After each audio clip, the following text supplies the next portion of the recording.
দর্শক মণ্ডলী, গত বৃহস্পতিবার একটি চুরির ঘটনা ঘটেছে কুসুম্বি ইউনিয়নের বোডেরহাট এলাকায়।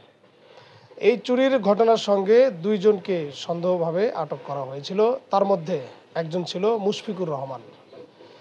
এই ছেলেটি, আমি পরবর্তীতে তদন্ত করে জানতে পেরেছি, সে ছেলেটি নির্দোষ ছিল। সকালে ক্রিকেট খেলতে গিয়েছিল বোডেরহাট এলাকায়। সেখান থেকে ফেরার পথে একটি অটোতে প্যাসেঞ্জার হিসেবে উঠে পড়ে বাড়িতে আসার জন্য। কিন্তু রাস্তার মধ্যেই ঘটে বিপত্তি। জনগণ আটকিয়ে দেয় এবং চোর সাব্যস্ত করে ফেলে। প্রকৃত চোরের সঙ্গে নিরীহ মুশফিকুর রহমানও বন্দী হয়ে যায়। আমার নাম মোহাম্মদ মুশফিকুর রহমান, বাবার নাম রেজাউল করিম মুকুল। আমি বিগত বৃহস্পতিবারে আমি বোডেরহাট যাই ক্রিকেট খেলতে। তো খেলাধুলা শেষে আমি বাসায় আসার পথে একটা অটো পাই।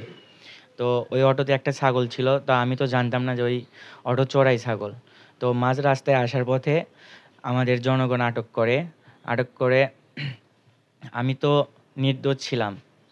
তো আমার সাথে যা হয়েছে, যার কারণে আমি তীব্র নিন্দা জানাচ্ছি এই বিষয়টা নিয়ে, এবং আমার চোর অপবাদ দেওয়ার কারণে এটার আমি সত্য ঘটনা যাচাই করে এটার বিচার জানাচ্ছি আপনাদের কাছে। আর এমন বিষয় যেন আর কারোর সাথে না হয়।